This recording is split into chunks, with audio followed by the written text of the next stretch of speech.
Okay, great. So hi, everyone, and welcome to this webinar hosted by the Chaco Culture Conservancy. I am Olivia Thompson. I'm the Executive Director of the Conservancy. For those of you who may not be familiar with our organization, we are a 501c3 charitable organization and philanthropic partner to Chaco Culture National Historical Park and Aztec Ruins National Monument.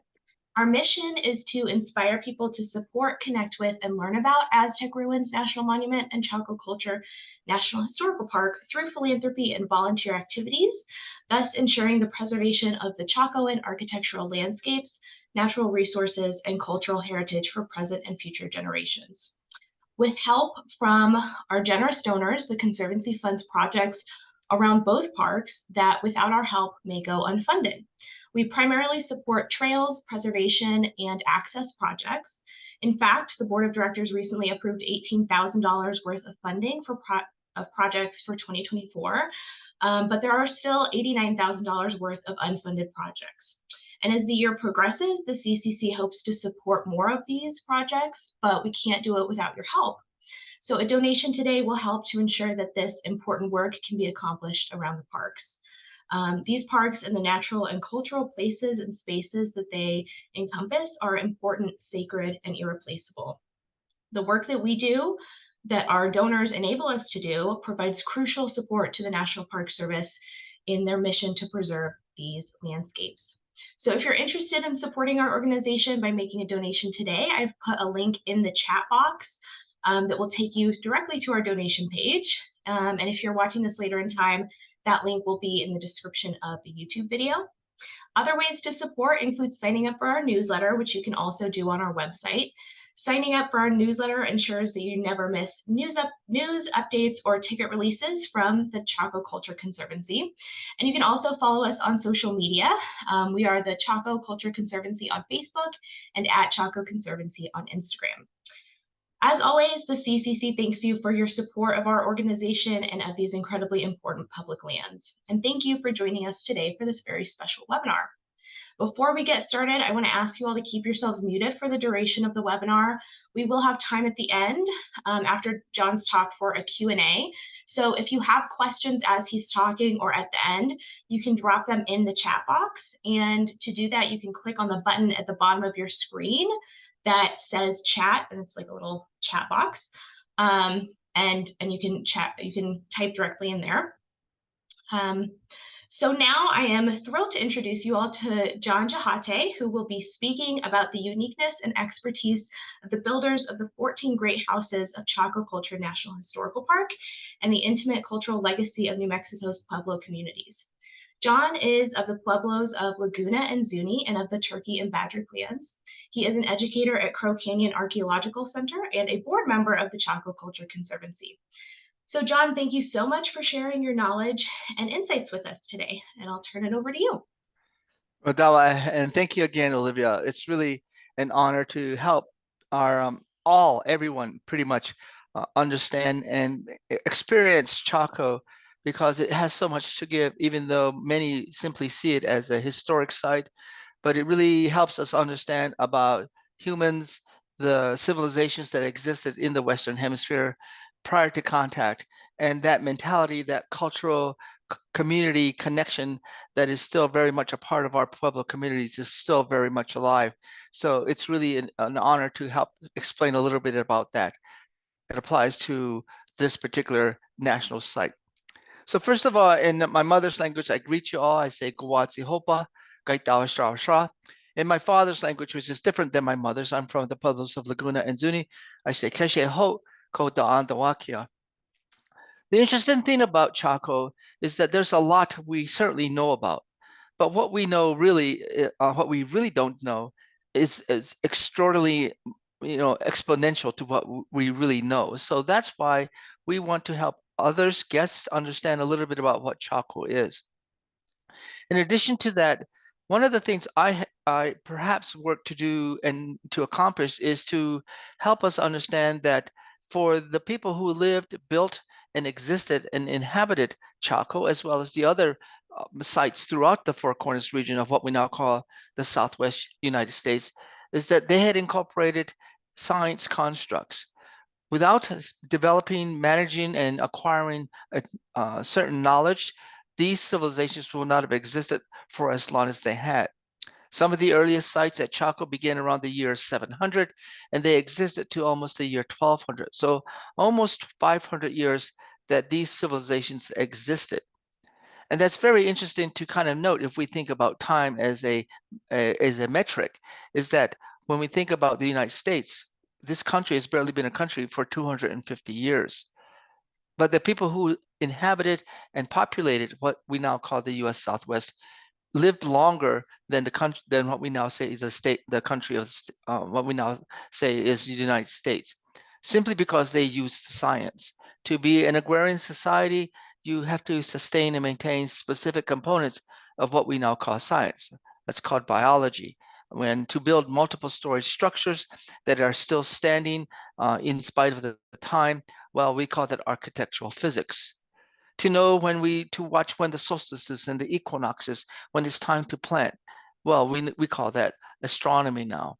So there are many components of what we identify as science and or specific components of science.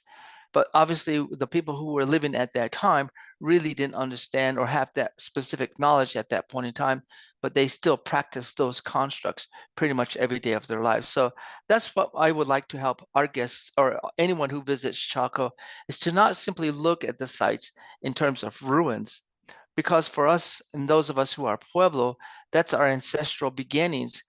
They're not ruins to us. What they are is evidence. They're scientific evidence of the constructs of what humans developed, how they developed certain skills, how problem solving was part of their civilization. And the most important thing that allowed them to exist was the connection to community. That as a community, as an organization of human beings living together, they were able to pull together, bring their resources together, and use one very important tool. Archaeology helps us look at different tools like bone tools, wood tools, and stone tools, but oftentimes we forget to mention one very important tool.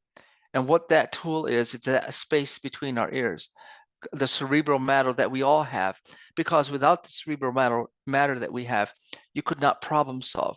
You could not work or find ways to address specific issues. If you have a specific issue of housing or shelter, or if you have concerns or problems about how to feed your population, well, this is what human beings have always done. And so when we think or consider how the presentation of those who came to this side of the world from the other side of the world, oftentimes they would use terms such as primitive, prehistoric, undeveloped, uncivilized, barbaric, and terms like that. But in the Western Hemisphere, there were many, many civilizations that were diverse. They were sophisticated.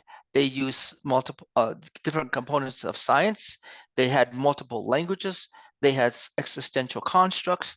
They used medicine, and they learned how to use chemistry in many, many forms. So those are some of the things we're going to be talking about. I hope those of you who have not yet had an opportunity to visit Chaco, that you would have the perhaps the opportunity to go and visit Chaco. And if not, perhaps maybe you'll get a chance to visit Chaco. So let me share my screen with you. I have a PowerPoint to share. Oops, where I think I missed it. There we go. So I'm going to be at Chaco up here and share that with you all. And I hope you'll have questions, so I'll be glad to assist you with certain questions. Obviously, getting to Chaco is not the easiest. When those of us who have been there multiple times, that we see how the road that exists there. One of the more common questions that I do get when I help others understand about Chaco and those who have visited Chaco, it sometimes seems very desolate. It's a very obscure place, and sometimes people wonder, well, how could people have lived here? It's important for us to understand that perhaps maybe the climate was significantly different at that time, because if you go to Chaco today, it's like I said, oftentimes if you've seen the movie that Robert Redford narrated about 30 years ago, the opening lines, he says it's a desolate, arid desert. And certainly that's what it is today, but we don't know what it was over 700 years ago. So this is why we want to help explain and describe what Chaco is. So I greeted you in my mother's and my father's languages. Again, I come from two different Pueblos, which speak two different languages. It would be these two different languages would be much like if we say Mandarin is different to Swahili. There's no commonality in which they share. And that's the uniqueness of what the predecessors of those current day Pueblos had. And certainly we say they come from Chaco, but it's very confusing to understand why are all these different languages. Our Pueblo languages, our Navajo neighbors, our Apache neighbors, Yaqui, Chichimecas, and many other groups of people who have lived here in this region, why that that diverse language that exists at certain points in time. And so, like I said, there's a lot we know about Chaco, but there are a lot more things we really don't know. Some of the important things that I like to help guests understand a little bit about Chaco is that we should always think about the human beings who lived there. They were human beings just like we are today. They probably had human problems just like we have today, political, social, environmental. They had social issues that they had to deal with. There were three components that all human beings need. We all need food and water. We all need shelter, and we need some sense of stability, some sense of community collectiveness. And so these are some of the things that I would like to help us think about when we talk about Chaco, those human characteristics. But at the same time, certainly science is helping us understand, and all the things that we have acquired from science are certainly speculative. That means that we can certainly look at what evidence we have. We can make the best judgments and best theories about why these things have occurred. But if we really can't say specifically this is exactly what it has, although we look at the evidence and can make some sort of educated hypothetical conclusions to that. And lastly, one of the things that's helpful about Chaco is that the descendants of those people who inhabited Chaco are still very much here today. We can look at the commonalities of our Pueblo communities, the current 19 that it currently exists in what we now call the state of New Mexico. And at some point, science helps us or describes to us that the people who lived at Chaco, Mesa Verde, Bears Ears, and many other places throughout the Four Corners region, for some reason they decided to leave.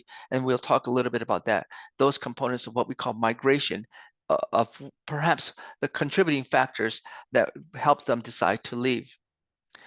I have been a high school educator, and one of the important things I've kind of developed is it's important for us to understand the terms and the vocabulary that we use so that we all understand and that we have some idea of the kinds of concepts that we're passing on to one another. And so I've listed a lot of these terms because they're important to help us understand a little bit about the human component of the Chaco culture and that existed and all the outliers of the Chaco culture.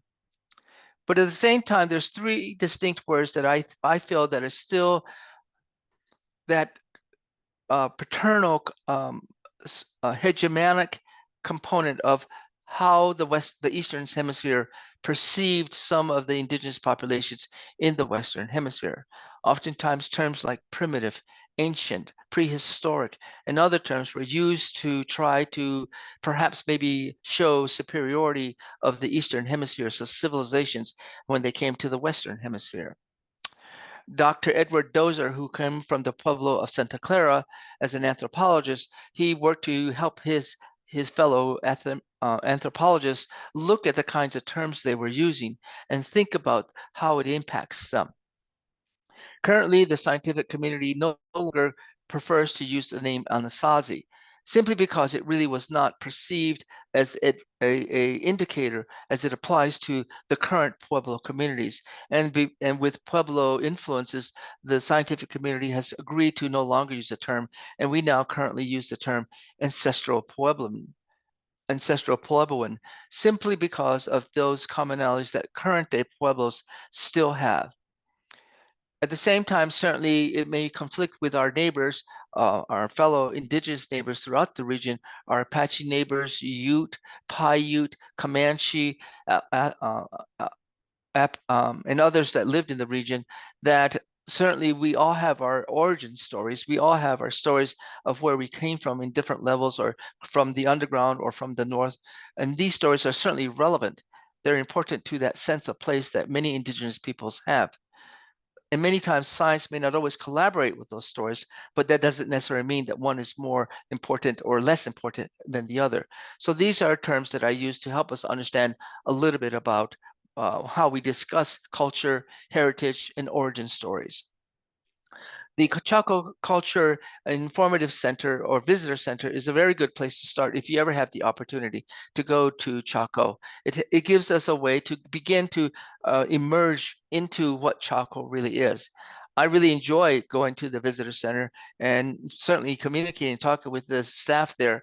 But I really enjoy looking at the displays as it applies and talks about the geology, because the history of the land is equally as important as the history of the people who live there.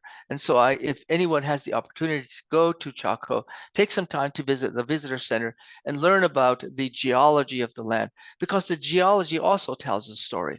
It tells the story of the formation of this planet, and it tells us really who we as human beings are in such a short time span, but the planet has been here much longer. So take some time to visit the visitor center. The most important things I personally, as a educator and certainly someone who visits the Chaco Culture National Historical Park, as well as gives tours there, I've listed some of the things that stand out for me, that if they were available to every person who visits, I think you would gain a lot about it. Sometimes when I do visit Chaco and I see guests visit Chaco, oftentimes a vast majority of them, because it takes a bit of time to get there, they simply go to Pueblo Bonito and then they sort of leave and they go back to the visitor center and they leave. But they really don't embrace everything that's a part of Chaco, because there's so much to see. And when I see that kind of presentation of guests who go to Chaco, it always reminds me of that Chevy Chase movie, Vacation, when he's so busy, occupied with different things on his mind. He's got his mother-in-law on top of his car. He runs and looks down into the Grand Canyon and turns around and walks back, simply because he's got other things on his mind, or he really doesn't see it. He can look at it, but he doesn't really see it. So sometimes what Chaco has to offer is so much more if we only had the time or made the time. So these are some of the things I think are important when we go visit Chaco. The interesting thing about Chaco, a couple of things, that there are 14 great houses, as Olivia stated. These houses, these great structures, were ways in which people found ways to address specific issues. How am I going to house all of these people? And then how am I going to provide food for everyone? Interesting things about Una Vida and Peñasco Blanco, those are the first two structures that were built in Chaco Canyon. And they were the first two that faced directly east and west. And so we can begin to see perhaps maybe that connection to the cosmos that the people who were living there. And again, like I said, Pueblo Bonito is the most iconic, most visited, but it would be nice if people did a little bit more homework and see other things that are part of us. And lastly, something that's very important to, I think, to understand about Chaco is something called the Chaco Enigma. We certainly know a lot. We have a lot that we've acquired from archaeology, but we really don't know. It's created more questions for us. So that's why it's called the Chaco Enigma. And then certainly with the archaeological astronomy, what we see in terms of the people who are living there and their connection to the cosmos. I made this real brief kind of graph here to kind of show us really what helped people live at Chaco. And it gives us an idea of what we see as time, as a concept of time, because it really helps us understand from the beginning of human populations in the Southwest. Because most of us have been known about talking about Rome and Egypt and all the things that made Europe Europe. But what we don't understand is that there was also important human progress here in the Southwest. That the development of the first established basket maker 1 and 2 structures were begun at Chebiqueche. And last year, I had a great opportunity on a tour led by Ruth Van Dyke to go see this, and not very many people have that opportunity. So it was really an honor and certainly a experiential opportunity to learn and see what other people don't get a chance to see.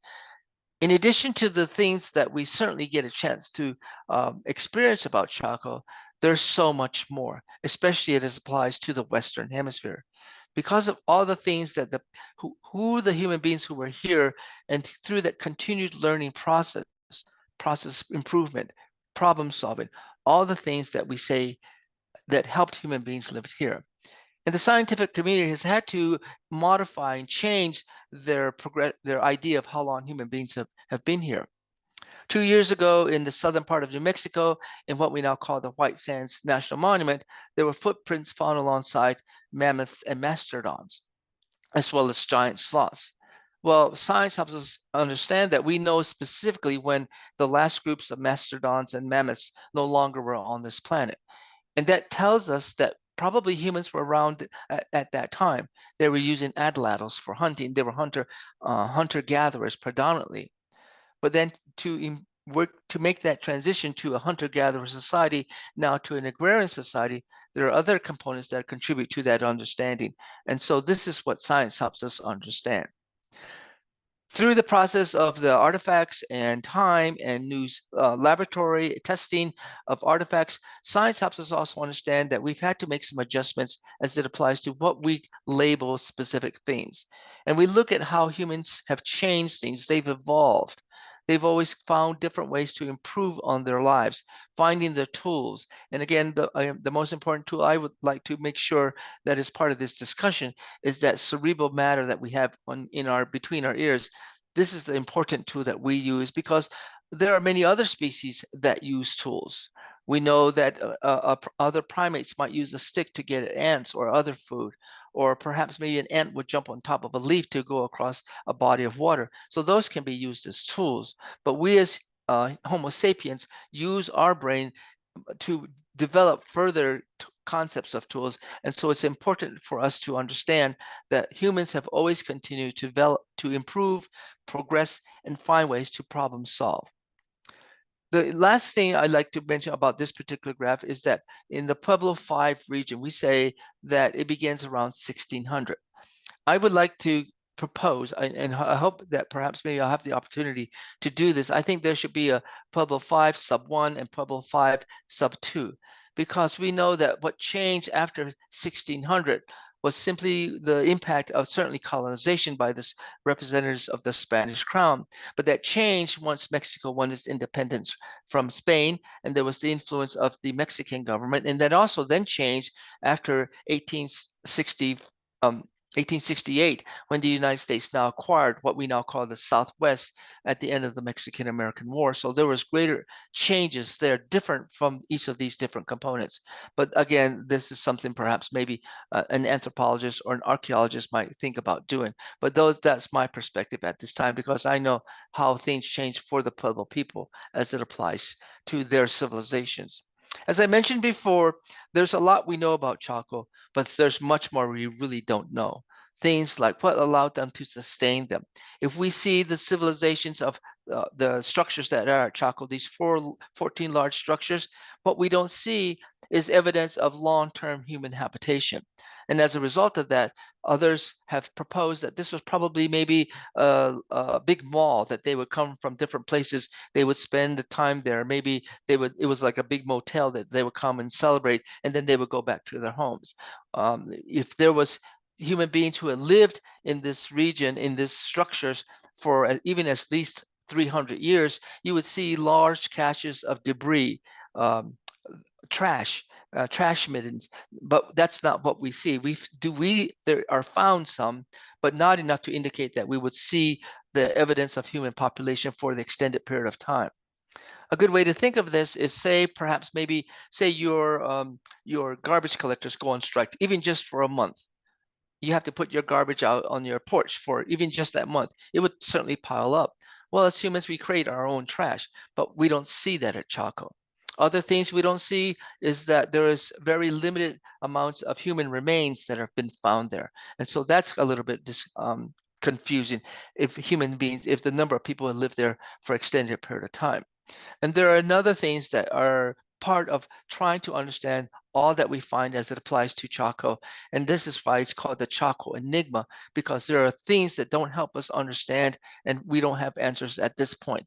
Perhaps later in the future, we'll have better information, or I'm working on my time machine right now. Maybe that will help me better experience that. So that maybe we'll find different tools later on in the future. Getting to Chaco certainly is a little bit of a experience for those who've never been to Chaco. I myself have gotten stuck, even though I had a 4x4 at the time, simply because when it rains there, the mud there can be pretty sticky and slick, and other people have gotten stuck along the way. I've heard of people having their own experiences of flat tires, radiators overheating, and other things like that. And perhaps maybe personally, my opinion is that because it's has a degree of inaccessibility, I think it provides a visitor to Chaco that unique experience of having that opportunity. That first I got there, I can congratulate myself for doing that, but now I can have the opportunity to learn a little bit about it. So certainly getting to Chaco can be a bit of a challenge, especially if you really haven't been there before. Chaco Culture National Historic Park is a unique place. It's certainly at the time when it was first discovered, I guess you'd say discovered, it was certainly surrounded by our neighbors who were Navajo. Science, however, tells us that our neighbors did not appear to originate from this region. And like I said, although science sometimes can be collaborative with our origin stories, there are times when it isn't. And oftentimes this is a degree of this of misunderstanding of how we think about humans who have lived here. And as a result of our neighbors living in this region at the time Chaco was established as a national park, that's why the term Anasazi was incorporated, because when Richard Wetherill was excavating this region, he asked the local laborers that he had hired, who were predominantly Navajo, what this place was, and they told him that it was a place of their ancestors, and so that's why the term Anasazi was incorporated. And that, but however, with the Pueblo pressure, it was changed to now what we call the ancestral Pueblo societies. Again, getting to Chaco is a bit of a challenge when we think of, when you consider of what it took to get all the resources there. Uh, Research has shown that some of the stones, the mason stones that were acquired there came from a specific region in the Chaco region. But what's confusing and sometimes difficult to comprehend is all the wood and the logs that are required to build the structures to get them from one place, especially when the nearest forests are 60 miles away. In Chaco culture, in Chaco Canyon, there are at least 3 to 4 different biozones there that have been a little bit confusing for others to understand a little bit about the Chaco societies that were able to exist as an agrarian societies. Also, when we, like I said, when you have a chance to visit the visitor center and take some time to look at the history of the geology, it shows that there was numerous cataclysmic erosions from probably water and wind and other things that contribute to make Chaco what it is today. Especially when you think about the 2 large north and south rim canyons that encompass the Chaco Canyon. It perhaps helps us understand a little bit about why the people chose to live there at that point in time. And as I mentioned before, we are not sure exactly why they chose to live there. If we went to live there today, it would be very hostile, I guess you would say. But perhaps maybe the environment was different several, almost a millennia ago, and that's why it's again contributes to that Chaco enigma.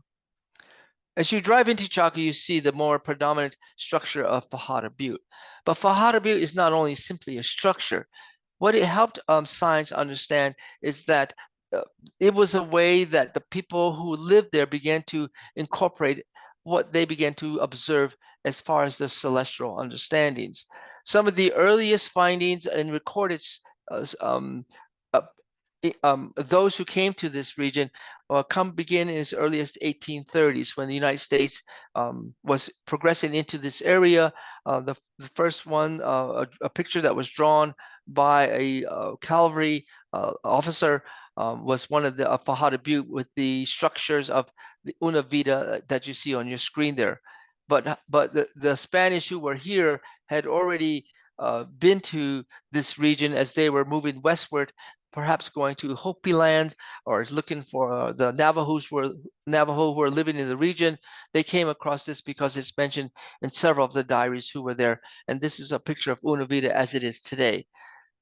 One of the things that archaeologists try to do is look into the future for other archaeologists, for other different tools that we may have access to.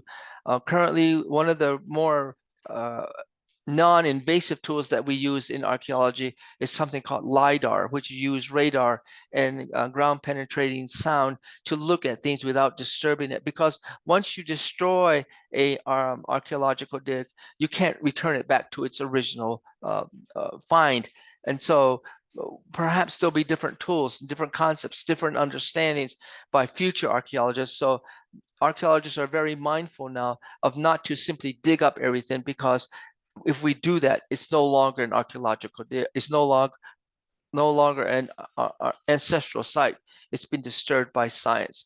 And so we work to maintain that as it applies to many other places, not just Chaco, but throughout our planet we see where human beings have lived. Again, this is a picture of the military officer, James H. Simpson, who made the first notation of the Una Vida and Fajada Butte, the picture I showed you before. I'm just wondering, it's kind of raining here with hail, so I hope it's not disturbing. Just let me know, and I'll see what I can do about that. But we have a skylight right above me, and it's kind of getting a little stormy here with some little tiny hail. It's okay, Olivia? It's the sound isn't too bad. No, I can't hear the hail where you are. You're okay. Okay, all right, okay, good, all right, good.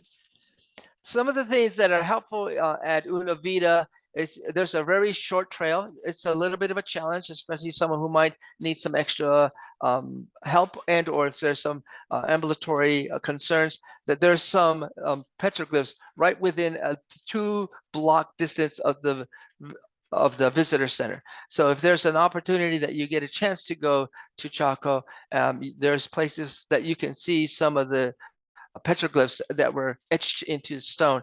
This one is one of the just one of the places that you can see. But again, the closest one that you can visit without having to drive extensively is walk up the hill at Una Vida.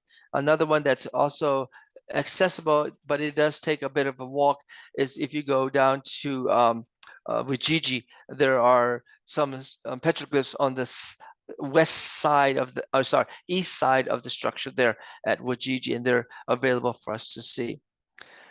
One of the things that has always been difficult for others to understand is how grave robbers began to impact structures that had been built more than 1,000 years ago. As westward expansion is moving westward, certainly places were beginning to become discovered, and grave robbers would come and simply poke holes in structures looking for pottery and or other artifacts, and then they would sell them to other peoples. So this is one of the earliest pictures of grave robbers who simply poked a hole in the north wall of Pueblo Bonito. And if anyone has an opportunity to go back now to Pueblo Bonito, you see that it has been repaired, and you'll see some support structures there, because eventually we see the deterioration of those walls and its impact to the whole structure itself. In addition to that, the threatening rock collapsed in January of 1941. And what it did, it was destroyed a portion of the northern curvature, northeast curvature of Pueblo Bonito. And that really made a significant impact.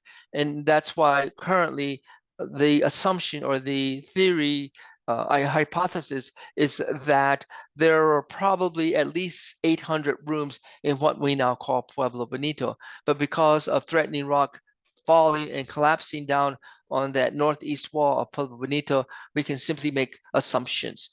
What is most probable is that because of the way Pueblo Bonito was built, and it had gone through numerous different renovations, it was probably at least 4, possibly 5 stories high at some points, which makes it able to have housed a great number of people. But again, as I mentioned, with the lack of evidence, such as trash mittens, not enough human remains, because if human beings had lived there even for, say, 100 years, you would see the evidence of that. But that's what is difficult to understand as it applies to what Chaco is. One of the things that's also unique about Chaco is the observation that humans were of the celestial movements. Back in 1971, Anna Safar and her partner had gone to the top plateau of Fajada Butte, and they simply noticed something behind some fallen rocks. But it just happened that they were able to be at the right place at the right time, and they noticed that the sun came through the slits of rock that were there, and now we call this our spy our I just forgot that our um help me here, Olivia. Sun dagger. Dagger. Yeah, sun Yeah. dagger, our sun dagger. And we see that as a way that perhaps maybe the people who were there, they were observing the celestial movements, the equinoxes, as well as the solstices. In addition, certainly the sun dagger is emblematic of the passage of time as it applies to the sun. But what's more uniquely important to consider is that each of the spirals, the rings that are part of the threatening rock, of the sun dagger, is each of those curves. When the full moon is coming, it will align with each of these rooms, each of these grooves here in association to the full moon. And it turns out that that sequence of progression is an 18.6-year progress that can also be observed about 250 miles north of Chaco at a place called Chimney Rock. So when at that time, perhaps people were exchanging ideas, looking at different ways to understand what their cosmos was like as it applies to who these groups of people were and all that encompassed their lives. Oops, I pressed the wrong button. Let me get back. Here we go. Oh, here we go. I got to do this. There we go. Again, as I mentioned before, Pueblo Bonito is the most iconic of all the places that is visited at Chaco. And again, being observant, being mindful, eventually people realized how unique, how specialized and sophisticated this society was. On the upper left-hand corner of this image, that's the collapsed structure of threatening rock. As I said, it came down, collapsed in 1941. The straight line that you see in the middle of the page, that runs directly east and west. It turns out that if you stand on the west side, that's on the bottom side of this image, and wait for the sun to rise on a solstice, the sun will line up with that line there. 12 hours later, when you go around the other side, the equinox, when you go on the other side, the sun, as it sets in the west, lines up with that line. And if you just like we all learned in high school geometry, if you take a point on that line, make all angles equal, we call those right angles. That's that line that you see right that separates those two plazas there. And those two lines line up strictly north and south, and they line up with Pueblo Alto on the north portion of the mesa there, and then there's the other structures that were built on the south mesa as well. And it also turns out those, if you extended that line straight south, it lines up with Casas Grande, which is in the state of Chihuahua in Mexico. So these are examples of how we see humans being able to observe the cosmos and then certainly make extrapolations as it applies to their civilizations. I guess I have to move use my keys to advance my slides. This is an artist's imagination of what Chaco probably was at some point in time. We see that from excavations, we know that Chaco probably went through numerous renovations and deterioration, probably because having to live there in an environment, they probably had to change that. In addition to the uniqueness of Pueblo Bonito is that we see different, if you have the opportunity to walk around Chaco, you see different areas that the stone is cut a certain way. And perhaps maybe they had different contractors, or someone had a different idea or improved idea. And again, it's an example of what we call problem solving as a way to understand that. This is a aerial impression of what Chaco is, of all the rooms that encompass Pueblo Bonito. As you can see, there are multiple circles there, which we now interpret as kivas. The indigenous populations of the Western Hemisphere were very important in terms of trying to understand who they were as human beings. Pretty much a common characteristic of humankind. The Greeks had philosophers and theologians, and many other cultures were always trying to perhaps understand who we are as human beings, where we understand our place in the cosmos, and perhaps our ancestors who resided at Chaco were also doing pretty much the same thing. In the foreground of this picture, you see the debris of threatening rock that destroyed that northeastern part of the arch of Pueblo Bonito, as well as you see other structures that are there, and it applies. Science has also tried to understand why some of these structures exist and why the way they are. This particular component of the Pueblo Bonito is we now describe it as a T-door. There are very few of these examples at Chaco. There's a few up at Aztec as well. And then there's a few in several other places in the Four Corners region.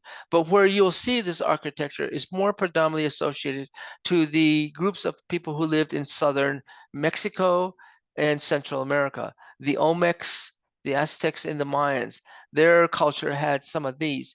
And as a result of that association, that type of perhaps maybe idea of maybe there was some communication in terms of architecture. This is the current understanding that there was some dialogue, there was some sort of commerce. In addition to this simple one example, throughout the Chaco and the Pueblo culture is that there is evidence of parrot and macaw feathers. There have been copper items that have been traded. And some of the ceramic items that were excavated from Chaco have been tested, and they have shown that there has been cocoa or cacao residue. And so we would imagine and simply speculate there were probably some degree of commerce between these multiple cultures and multiple societies. And it's not difficult to make that extrapolation simply because we can think about what Marco Polo did when he went from what we now call Europe and traveled all the way to what we now call China, and eventually brought back porcelain, spices, silk, tea, and rice to Europe, simply because people decided, well, what's over there? I'm going to see what's over there. And so this is what we can extrapolate when it applies to some of the evidence that we see at Chaco Cultural National Historic Park. One of the unique things about Chaco Cultural National Historic Park is how the people built their structures and the wood that was a part of it. In addition to the creativity and the imagination of the masonry, because all the resources, all the tools that was available to them was right there. There's no evidence of any extensive resources from other regions other than the wood, because as I mentioned before, there was the only way that wood could be wood such as this could be acquired was only at least 60 miles away. The Chusca Mountains, the Zuni Mountains, and Mount Taylor, which now encompasses or is part of the Pueblos of Acoma and Laguna. One of the unique things about studying Chaco is how we use current scientific tools and resources.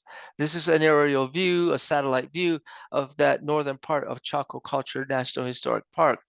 But with new techniques such as LiDAR, what we can see is images that help us see more than what it tells us simply on the superficial area. We can see roads that were there. The interesting thing, or the confusing thing, that science helps us or doesn't help us understand is that the wheel did not get introduced into the Western Hemisphere until the 1600s. But the people who were there created these roads. Perhaps maybe they were roads for communication, for commerce. Some people I've heard even people say, well, maybe there was some sort of militia, some type of enforcement component to the society that they needed to get to different places. But again, we really don't know. But what these new technologies show us is that there was extensive building, there was extensive planning, and it applies to this particular kind of structures and societies. And again, back to our map about Chaco, very few places are accessible to Chaco. However, there's some great hiking that can be done if someone has the opportunity to go to Chaco to explore and understand a little bit about the culture. One of the unique hikes that I suggest is going up to Pueblo Alto, which is on the North Canyon Mesa. That's a very good hike. It shows you the extent and the creativity of the people who live there. Another hike that I do suggest if you have the time is, and sometimes even if you can, and this is one of the options, if you have a bike, you can go down on the south portion, the east portion of Chaco Culture National Historic Park and go to the structures at Ujiji. It's about a 2-mile bike ride. You can hike it as well, but I think it's really interesting to go down that way as well.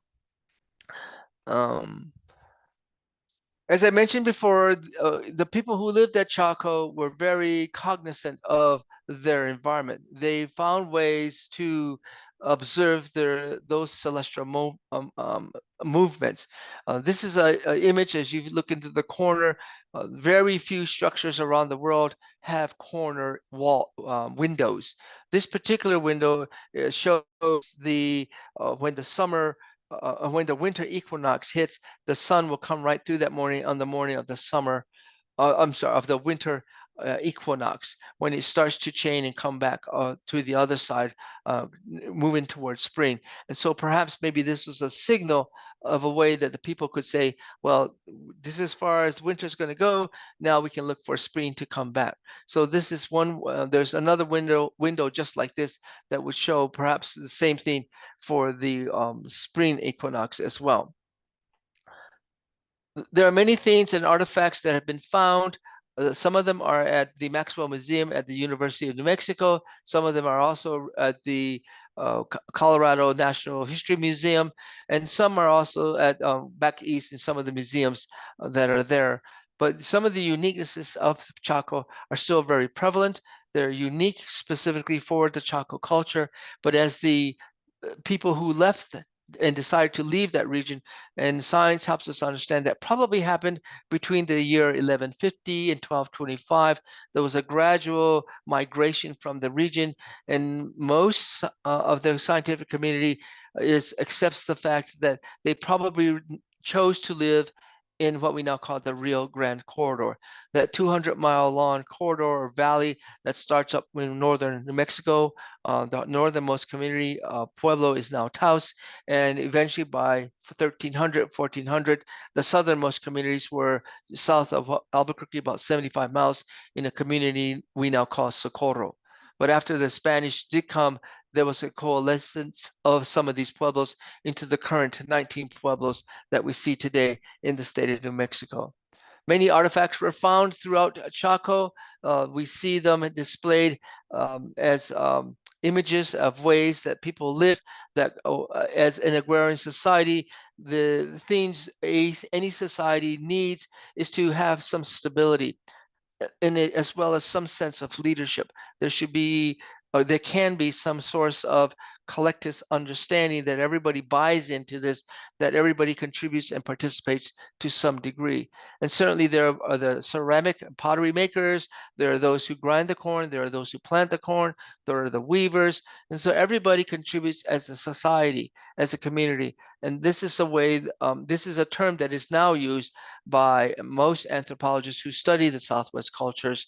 We call them community centers because they were the center of a community that allowed these communities to flourish. And in spite of perhaps not having large domesticated animals that could help with work, not having the wheel, not having any forged metal, because all of those three things did not come into the Western Hemisphere until after 1500. So this is how they existed as a society. Those are the things that we need to be mindful of when we consider Chaco Culture National Historic Park. The uniqueness of Chacoan ceramic pieces is evident, and it helps us understand certain changes, certain ideas, certain progresses, as well as improvement as it applies to the people who live there. How do the things that they used to cook, the things that they were able to sustain their culture, how to grow the things, and certainly become better farmers in living in an environment. Lastly, one of the things that is unique about Chaco Culture National Historic Park is that it's one of the few places that a human being, is actually buried that is from the what we now contemporary, or what we call the Common Era. Richard Wetherill was a very staunch proponent, as well as a initial excavator. Although he was not a trained archaeologist, he felt that there was enough of an importance to sustain and maintain this for posterity. And so the National Park Service felt that it was appropriate to have him buried at Chaco Culture National Historic Park.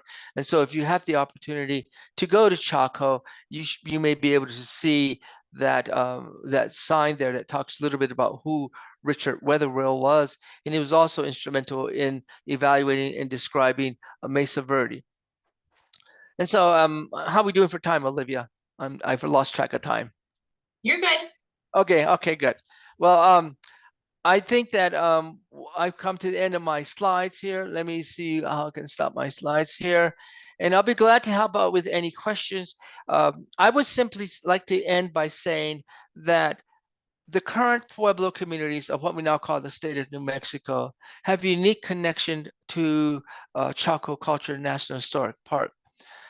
That construct of a community, that construct of architecture, that construct of the existential celestial understandings of emergence and stories that have been part of our culture are still very prevalent today.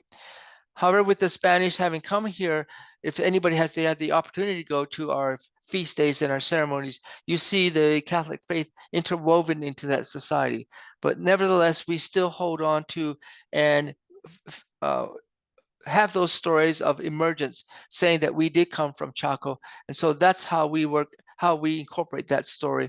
But as many Pueblo people are becoming educated, and academics, researchers, and educators, it's sort of trying to find that fine line of there's collaboration, but many times it's not always easy.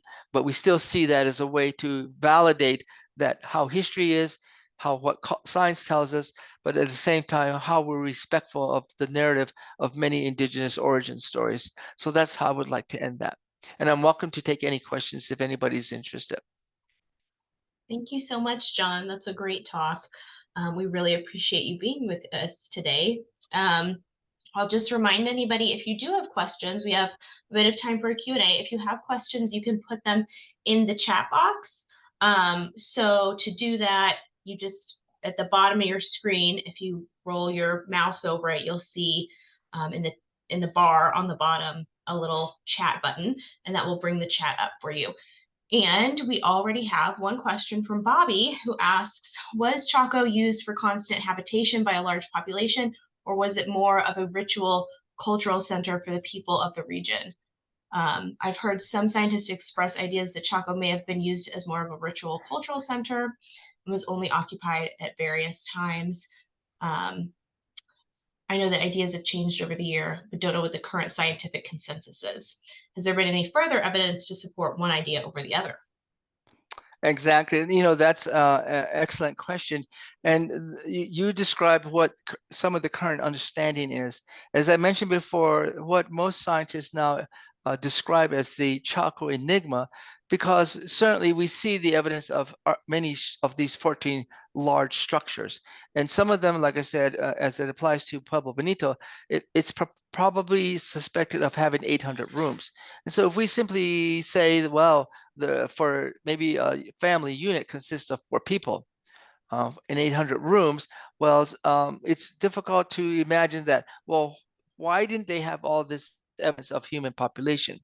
But when we look at those structures, especially the very interior ones of just Pueblo Bonito alone, many of them don't have windows. Some people wonder, well, how did they get air there? How did they keep warm? Why don't we see other evidence of big trash mittens around there?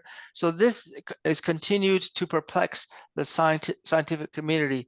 And as a result of that, there are those who imply that this may have been like a big mall. Everybody comes here for commerce and celebrations and ceremonies, but then they have another place to go back home to.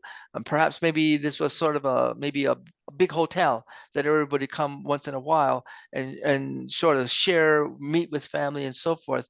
And a number of these theories are still out there. And like I said before, what we know of Chaco is like this much, and what we don't know about Chaco is this much. So there's a lot more that we don't have evidence for, and as a result of that, different people come up with different theories. For the Pueblo people, we feel that there were people who lived there all the time. But again, not having the evidence to prove that is a bit of a confusion for just everyone and those who come up with ideas. Um, I would say my personal opinion is that um, as human beings do the things they do it for a specific purpose. They also do it because perhaps maybe there were individuals within their community that were the wise men, the shamans, those who had the gift of having that connection with the existential constructs.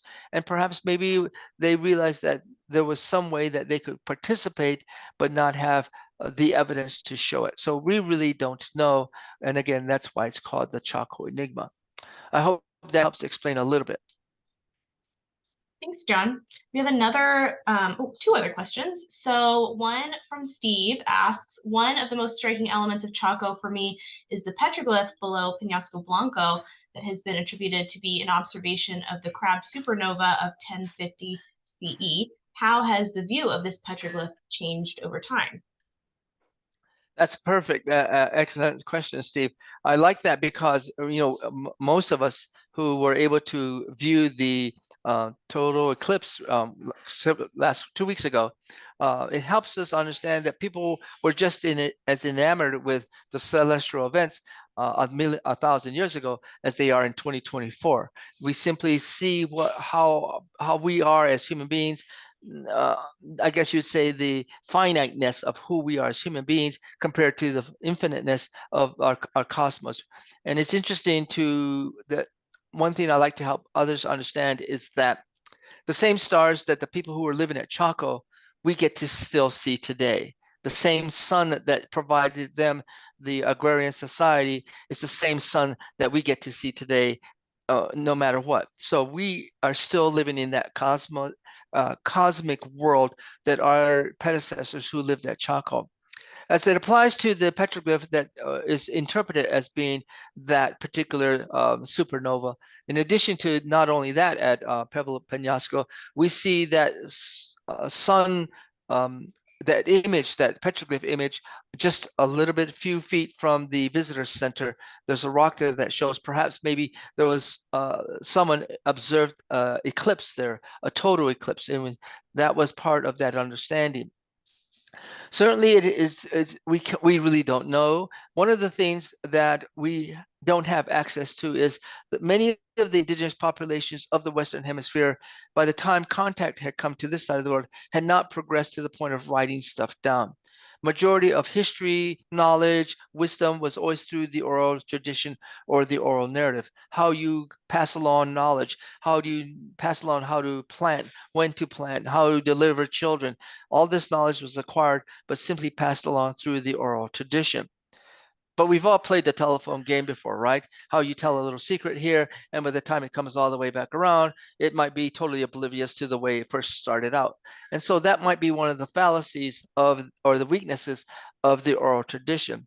But many other cultures, before writing becomes part of a component of our society, before writing is a part of how we pass along knowledge, there are many other cultures that have used the oral tradition. One good example would be the Jewish culture. There were cantors within the community that their sole responsibility was to ensure that the knowledge of the community was passed along to the next generation. But there were only components. Well, this person is responsible for this part, and this person responsible for this part. And perhaps that was their way to try to address that weakness in terms of how we pass along knowledge through the oral tradition.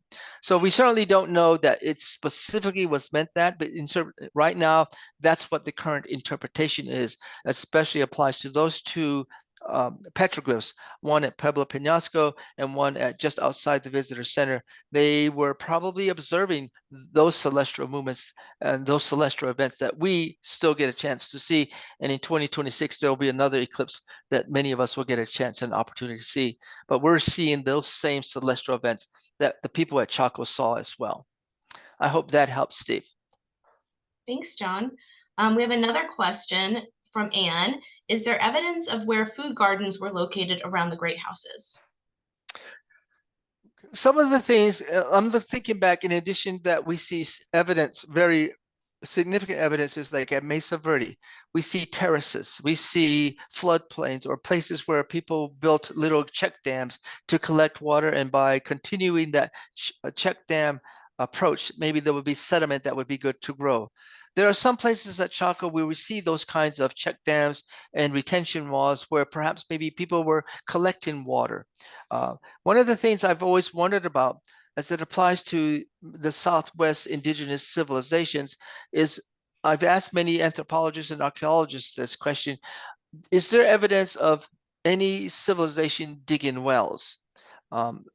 There's very little evidence of that. The many cultures in what we now call Mexico, in southern Mexico and Central America, there were sinkholes and aquifers that were much more accessible. But in the Southwest, there are very few very reliable aquifers that were accessible for people to have water. If anybody has the opportunity to go to places like Mesa Verde, we know that water would seep through the sandstone and come up against a harder, dense stone, and it would come out through some of the alcoves. And that's perhaps why some of the civilizations, such as Mesa Verde and the Gila cliff dwellings down in southern New Mexico, chose to build their communities in those alcoves, because that's where maybe there would be a small seepage of water that would come through.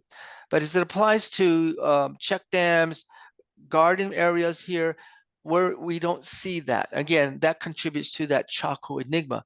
We don't see evidence, where we have not yet found evidence, and I'll say that because, again, if we checked every bit of evidence, we would have better understanding, but we don't know that we have all the evidence to give us a better understanding of the people who lived at Chaco.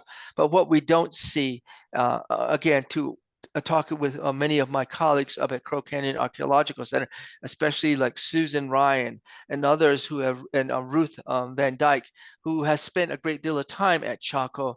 There's a lot we don't know, and we're still looking for that. But again, like I said, archaeologists are very mindful. Just to start digging up stuff serves no one, and we don't preserve that information for future generations because we'll have different tools, we'll have different understandings. So again, we have some knowledge and information, but not enough to say this is exactly the way it is. I'm sorry to answer specifically, but that's what the current understanding is now. I hope that helps. Thanks, John. We have another question from Steve, who again asks, what can we do to help support a greater role for the regional tribes and pueblos in the management and interpretation of Chaco? Excellent question.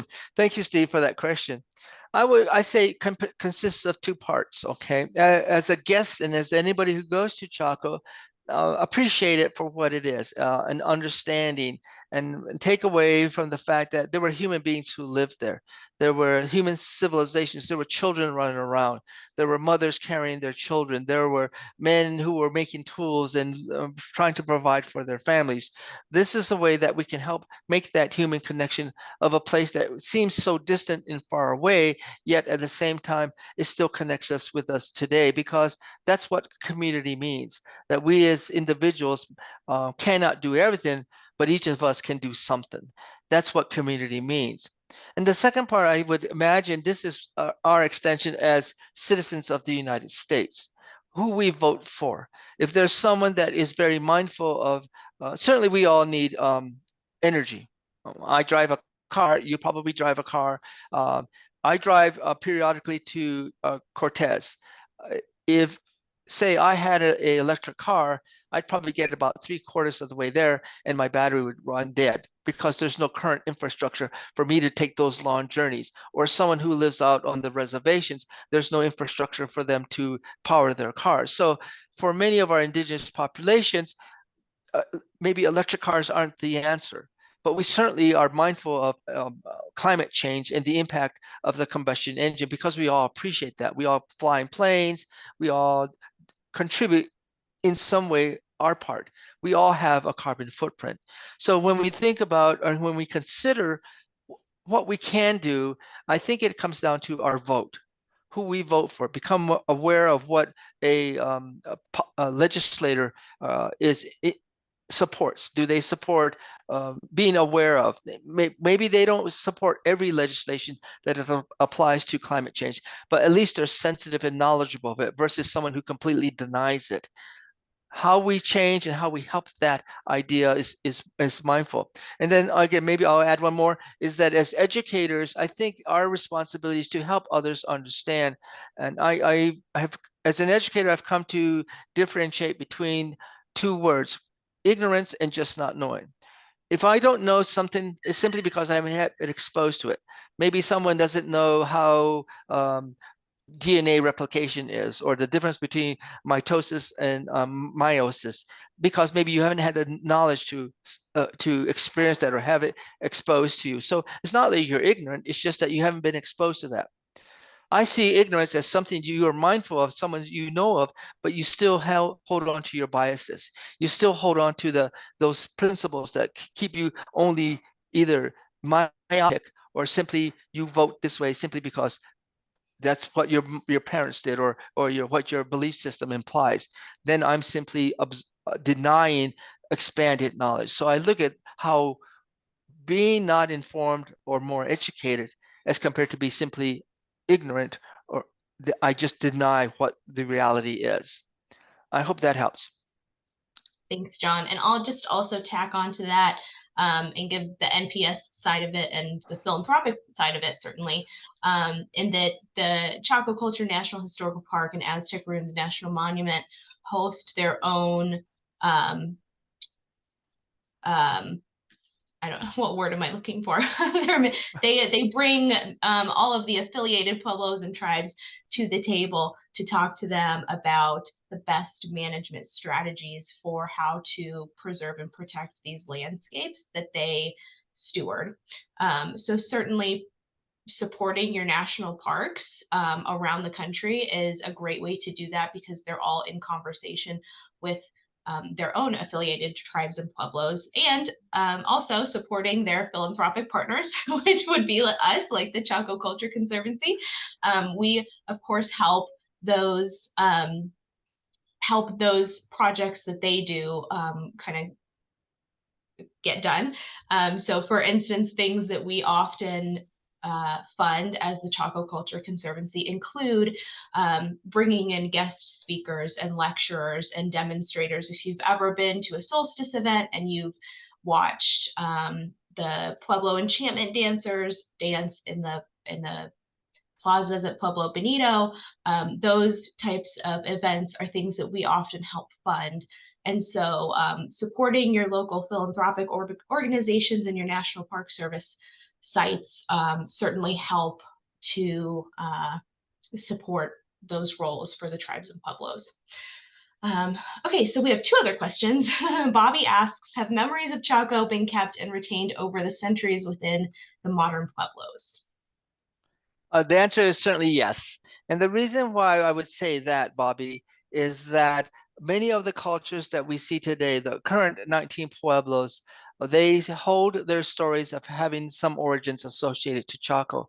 And when they do go to Chaco, it's not necessarily a pilgrimage per se, but it can give that connection to those who came before us. And like myself, other storytellers and other historians, when we think about perpetuating that knowledge, we will perhaps maybe have this idea of saying or implying that we don't speak because we don't speak for them. We speak because of them, because they were here. We as Pueblo people are here. And as I mentioned before, at the time when the first U.S. when the westward expansion was moving westward, and people came across Chaco, the people who were living there were our neighbors, our Navajo neighbors, and many of the names are associated to the Navajo, our Dene neighbors who lived there. But the thing that I'm mindful of is that the Pueblo culture is still that connection that we see. So if you've ever had the opportunity to go to Acoma, Taos, Isleta, Kiwa, or Cochiti, you still see that approach of what it means to be a community, what it means to have multiple storage structures, what it means to have a component of an existential belief systems that bind a community together to exist as a community. And so that's that. Although it's not a written component, because our history is still very much an oral narrative. Our languages are oral. We continue to approach that from that construct because that's the bedrock of what our society consists of. And although we do not know a lot about what Chaco is, I said, we know enough to make some very good hypotheses about what Chaco is, what it implied, when it was built, and then certainly when the people who were there decide to leave it. We know a lot of that, but there's so much more we don't know.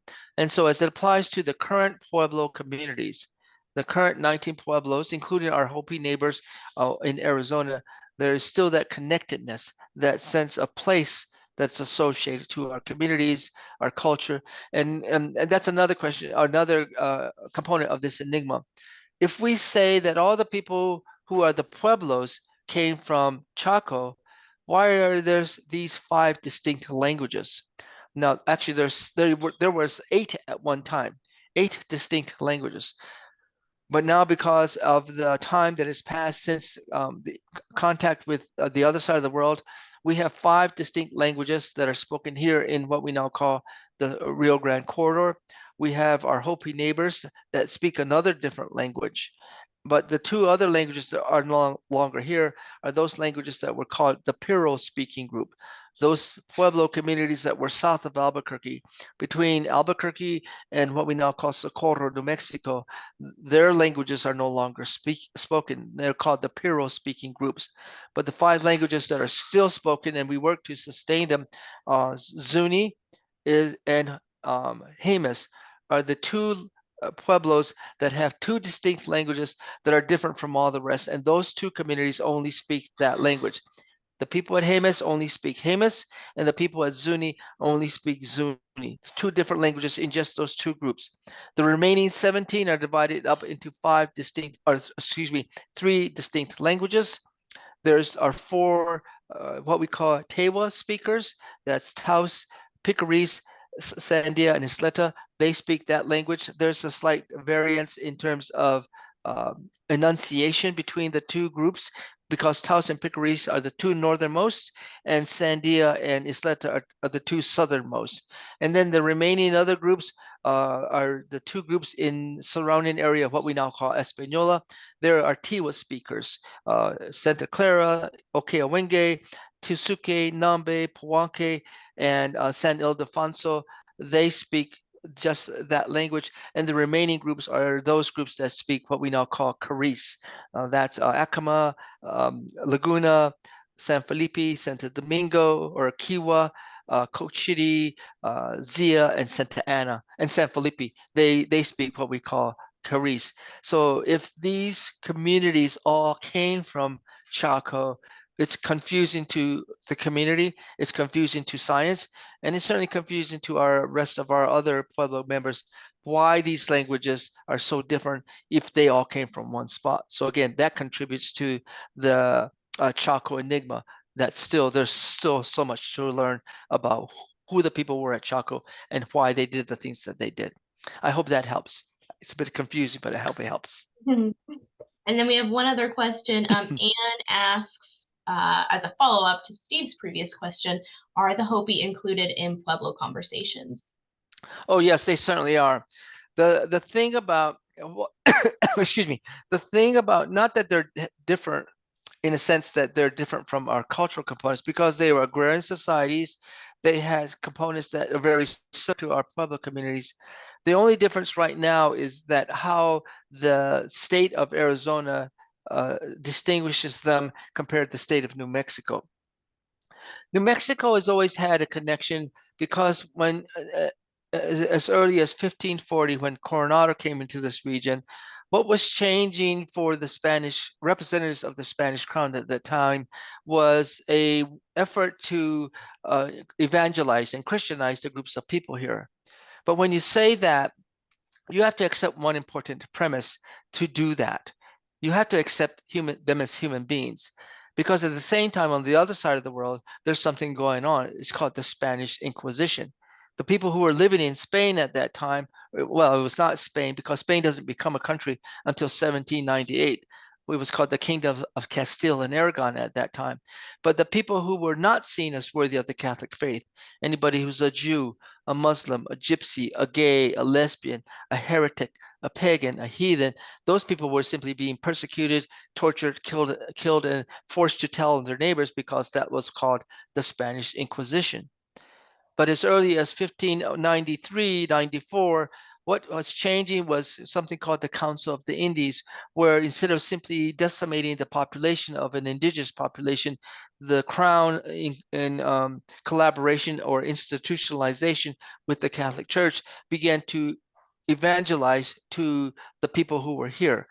But again, to state that the important premise to consider is that you have to accept them as human beings because they're the only ones who that have a soul.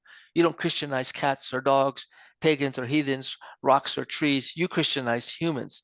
So that's what changed for the Spanish crown by the time they came up into this area as early as 1598. And by that process, they began to incorporate them certainly into a feudal construct, which was called the encomienda. But then again, most importantly, which is what has allowed the Pueblos, those Pueblos that are in New Mexico, but not from we don't include Hopi because Arizona was not part of that, is that the Spanish authorities recognized each of these groups as living here. They acknowledged the lands they were, and it was called the Pueblo Four Square League, that the Spanish crown actually measured out the land and says, okay, you guys are over here and you guys are over there. They actually measured out the land. And if you drive around in New Mexico, you still see that construct. You'll see signs on the side of the road that will say Baja Land Grant, Chavez Land Grant. If anybody drives up into Taos, New Mexico, the first sign you see, it says you're entering the Cristobal de la Sierra Land Grant, simply because of the way the Spanish saw these groups of people. And if you ever have the opportunity to go to our pueblos, the one most predominant structure you see in our communities is the Catholic Church. And those churches were begun to be built as early as 1602. That's 2 years before before Jamestown, and 15 years even before the Pilgrims get up to Massachusetts. So the Spanish were here incorporating them into a society of workers and supporters, and most importantly, converts to the Christian faith. But what occurred as it applies to our Hopi neighbors is that it took time for the Spanish to go there. And when the Spanish first went there, the Hopis didn't want them. So there's never that great influence that we see along the Pueblos that are along the Rio Grande. So that's why, although they have the same component, characteristics, and similar components, and yet at the same time different from the Pueblos in New Mexico, they are considered Pueblos compared to our neighbors Hopi, I mean, sorry, our neighbors Dene, Yaqui, Ute, Apache, Comanches, and other groups. I hope that helps. Wonderful. Thanks, John.